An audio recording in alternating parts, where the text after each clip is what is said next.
नमस्ते छात्रों। आज हम कविता 8 कदम मिलाकर चलना होगा कविता देखेंगे। कदम मिलाकर चलना होगा कविता के कवि अटल बिहारी वाजपेयी जी है। उनका जन्म 1924 मध्य प्रदेश में हुआ। भारत रत्न पूर्व प्रधानमंत्री अटल बिहारी वाजपेयी जी हिंदी कवि, पत्रकार एवं प्रखर वक्ता थे। उनकी रचनाएं जिजीविषा, राष्ट्र प्रेम, एकता एवं ओज से परिपूर्ण है। उन्होंने आजीवन अविवाहित रहने का संकल्प लेने के कारण इन्हें भीष्म पितामह भी कहा जाता है। 16 अगस्त 2018 एक लंबी बीमारी के बाद अखिल भारतीय आयुर्विज्ञान संस्थान दिल्ली में वाजपेयी जी का निधन हो गया। वे जीवन भर भारतीय राजनीति में सक्रिय रहे।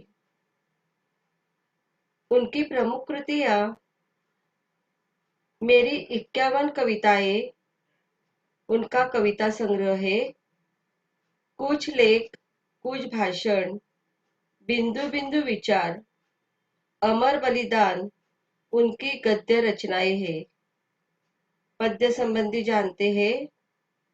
प्रस्तुत नवगीत में वाजपेयी जी का कहना है कि जीवन में चाहे सुख हो या दुख, परिस्थितियां अनुकूल हो या प्रतिकूल, हमें सदैव कदम से कदम मिलाकर आगे बढ़ना चाहिए। बच्चों, आपको पाठ्य पुस्तक, नोटबुक, पेन साथ में लेकर बैठना है।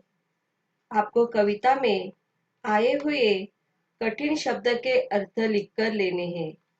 पहले मैं कविता का वाचन करती हूँ। आपको भी मन में वाचन करना है। कविता 8 कदम मिलाकर चलना होगा। कवि है अटल बिहारी वाजपेयी।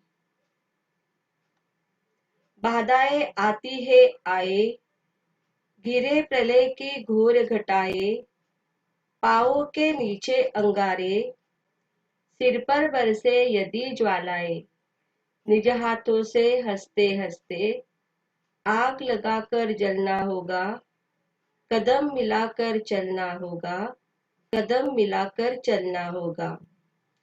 हास्य रुदन में, तूफानों में, अमर असंख्य बलिदानों में, उद्यानों में, वीरानों में, अपमानों में, सम्मानों में, उन्नत मस्तक उभरा सीना, पीड़ाओं में पलना होगा, कदम मिलाकर चलना होगा, कदम मिलाकर चलना होगा। उजियारे में, अंधकार में, कल कछार में, बीच धार में, घोर घृणा में, पूत प्यार में, क्षणिक जीत में, दीर्घ हार में, जीवन के शत शत आकर्षक अरमानों को दलना होगा, कदम मिलाकर चलना होगा, कदम मिलाकर चलना होगा। सम्मुख फैला अगर ध्येय पथ, प्रगति चिरंतन कैसा इतियब, सुस्मित हर्षित कैसा श्रम शल्थ, असफल सफल समान मनोरथ, सब कुछ देकर कुछ न मांगते, पावस बनकर डलना होगा, कदम मिलाकर चलना होगा, कदम मिलाकर चलना होगा। अभी हम कविता का अर्थ स्पष्ट करते हैं। बाधाएं आती है आए, गिरे प्रलय की घोर घटाए, पाँवों के नीचे अंगारे, सिर पर बरसे यति ज्वालाए, निज हाथों से हंसते हंसते आग लगाकर जलना होगा, कदम मिलाकर चलना होगा। पहले हम कठिन शब्द के अर्थ देखते हैं। बाधाएं का अर्थ है रुकावट, मुसीबत, अड़चने। घिरे, छाना, आच्छादित करना। प्रलय का अर्थ है विनाश, सर्वनाश या संहार। घोर का अर्थ है भयंकर, कठिन। घोर घटाए, काले बादल। अंगारे, आग। सिर, सर। ज्वालाएं, आग की लपट। निज हाथों से, अपने हाथों से। तो बच्चों, यहाँ पे कवि कहते हैं कि जीवन में एक के बाद एक तरह तरह की रुकावटें, समस्या आती रहती है। इन रुकावटों से हमें बिल्कुल डरना नहीं चाहिए। हमें इनकी परवाह न करके इनका क्या करना चाहिए, डटकर सामना करना चाहिए। भले ही जीवन के रास्ते में कुछ अनिष्ट होने की संभावना क्यों न हो, दुख दर्द क्यों न हो, हमारे मार्ग में आग के अंगारे ही क्यों न हो, चारों ओर विपत्तियों ने घेर क्यों न रखा हो, पर हमें इनकी परवाह न करके इन कठिन परिस्थितियों में जलकर संकटों का हमें सामना करना है। अपने आप को निर्बल बनाना होगा, सुंदर बनाना होगा, अपना जीवन उज्जवल बनाना होगा। हास्य रुदन में, तूफानों में, अमर असंख्य बलिदानों में, उद्यानों में, वीरानों में, अपमानों में, सम्मानों में, उन्नत मस्तक, उभरा सीना, पीड़ाओं में पलना होगा, कदम मिलाकर चलना होगा। हास्य का अर्थ है हंसी, रुदन का अर्थ है रोना, तूफान का अर्थ है हवा, संकट अत्यंत वेगमयी आंधी होती है, अमर का अर्थ है न मरने वाला, अविनाशी, असंख्य का अर्थ हम गिनती नहीं कर सकते, बलिदान का अर्थ है कुर्बानी, वीरानो मतलब उजाड़, जहाँ पे एकांत या निर्जन स्थान जहाँ आदमी नहीं होते, अपमान, निरादर, बेइज्जती, सम्मान, आदरपूर्ण भाव, उन्नत, ऊंचा, मस्तक, सिर, सीना, छाती, पीड़ाओं, दर्द, शारीरिक मानसिक कष्ट होता है, पलना, पाला पोसा जाना, सहन करना होगा। कवि कहते हैं कि मनुष्य जीवन में सुख और दुख के क्षण आते हैं। बच्चों, सदा एक सी परिस्थितियां नहीं रहती, कभी खुशी होती है तो कभी दुख होता है। जीवन में हमारे कभी उथल पुथल की स्थिति आती है, सब क्या हो जाता है, अस्त व्यस्त, तितर बितर हो जाता है, तो कभी त्याग और बलिदान की आवश्यकता पड़ती है। कभी जीवन में हरियाली ही हरियाली होती है, तो कभी उजाड़ और भयावह परिस्थितियों को भी सहना पड़ता है, झेलना पड़ता है। जीवन के इस मोड़ पर कभी सम्मान मिलता है तो कभी अपमान सहना पड़ता है। इस स्थिति में हमें निराश नहीं होना चाहिए, क्योंकि ऐसे क्षण जीवन में बार बार आएंगे और आते रहेंगे। अतः हमें जीवन में आने वाले कष्टों का सीना तान कर, डटकर, हिम्मत के साथ उसका मुकाबला हमें करना चाहिए। दुख से घबराना नहीं चाहिए, बल्कि दुख का भी सुख की भांति ही स्वागत करना चाहिए। हमें सदा कदम से कदम मिलाकर निरंतर आगे ही आगे बढ़ते रहना चाहिए। उजियारे में, अंधकार में, कल कचार में, बीच धार में, घोर घृणा में, पूत प्यार में, क्षणिक जीत में दीर्घ हार में जीवन के शत शत आकर्षक अरमानों को दलना होगा, कदम मिलाकर चलना होगा। यहाँ पे उजियारा का अर्थ उजाला है, अंधकार का अर्थ अंधेरा, कल बगल में मतलब पास, कचार नदी का तट, किनारा और निचली जो जमीन होती है, बीच मतलब मध्य भाग, धार का अर्थ धारा, घोर का अर्थ है अत्याधिक, घृणा का अर्थ नफरत, घिन, पूत का अर्थ है पवित्र, प्यार का अर्थ है प्रेम, क्षणिक मतलब बहुत कम समय की, दीर्घ लंबे समय की, शत शत सैकड़ों, आकर्षण का अर्थ है प्रलोभन, अरमान का अर्थ है हमारी जो अभिलाषा होती है, लालसा होती है, दलना का अर्थ है कुचलना।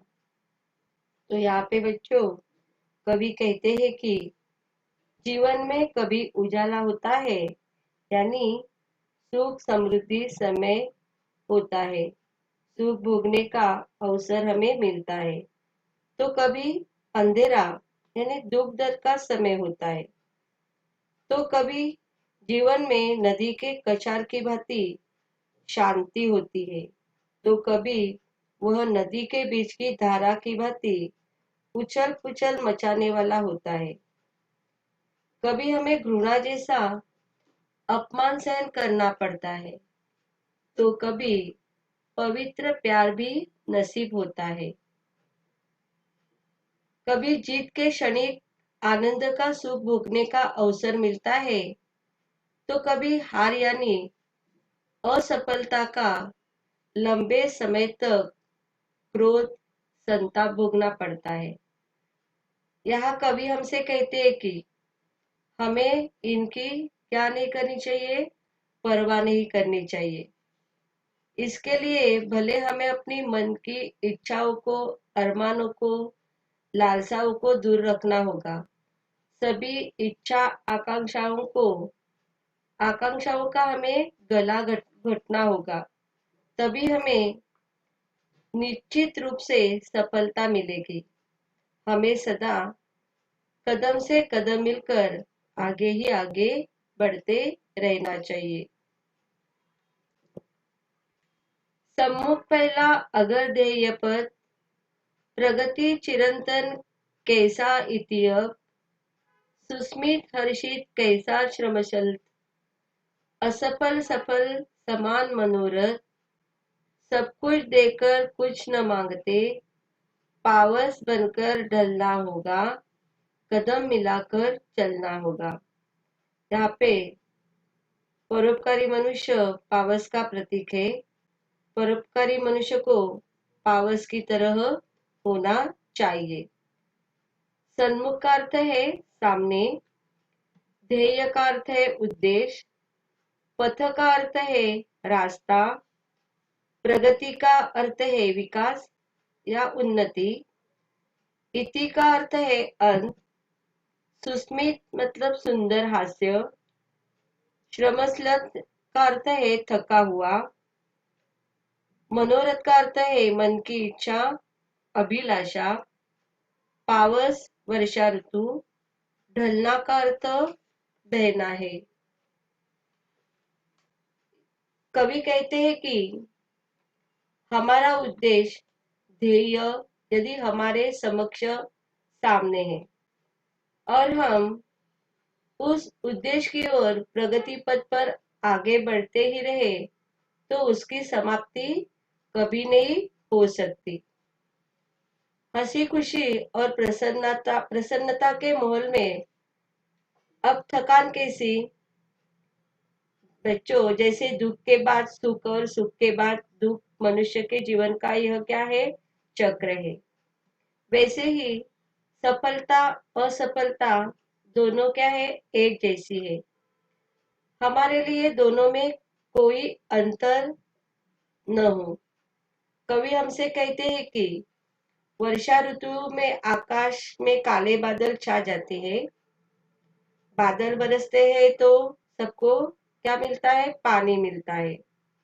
हमें भी पावस की तरह सब कुछ क्या करना चाहिए?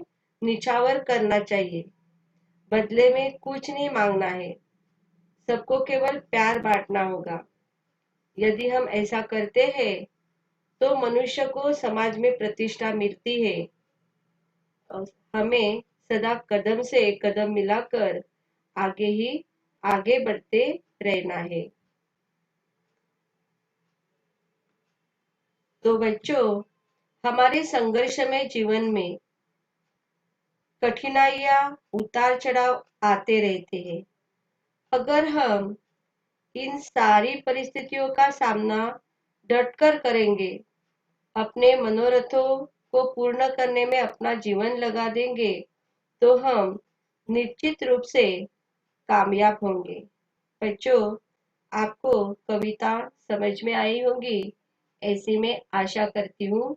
नीचे मैंने कविता के शब्दार्थ दिए हैं, आप सभी को शब्दार्थ लिखकर लेने हैं।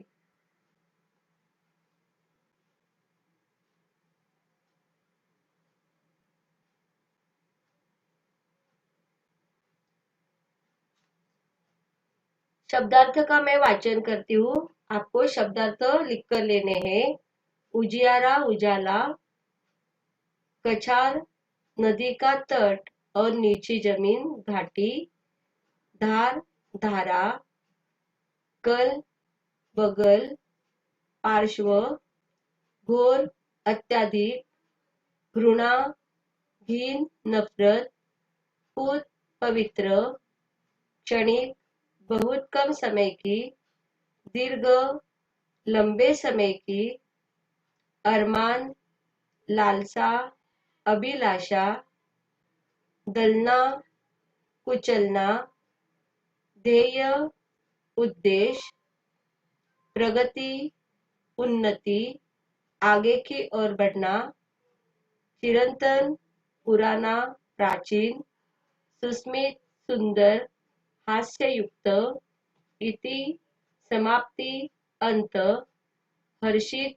प्रसन्न, श्रम परिश्रम मेहनत, श्लथ थका हुआ भ्रांत, मनोरथ मन की कामना, अभिलाषा, पावस वर्षा ऋतु, ढलना बहना, बाधाएं अड़चने रुकावटें, घिरना छाना आच्छादित करना, प्रलय विनाश संहार, घोर भयानक कठिन, ज्वाला आग की लपट, हास्य हंसी, रुदन रोना, विलाप तूफान,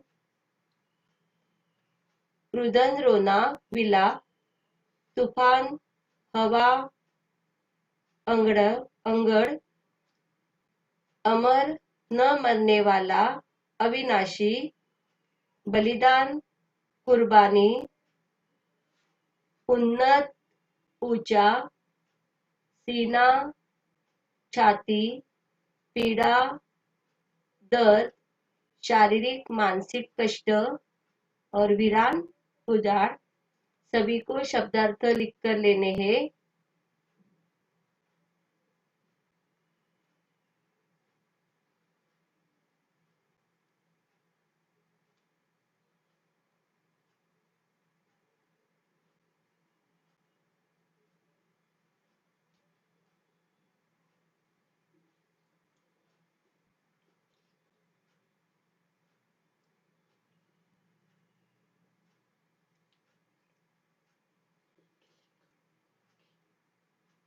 शब्दार्थ आपके लिखकर हुए होंगे।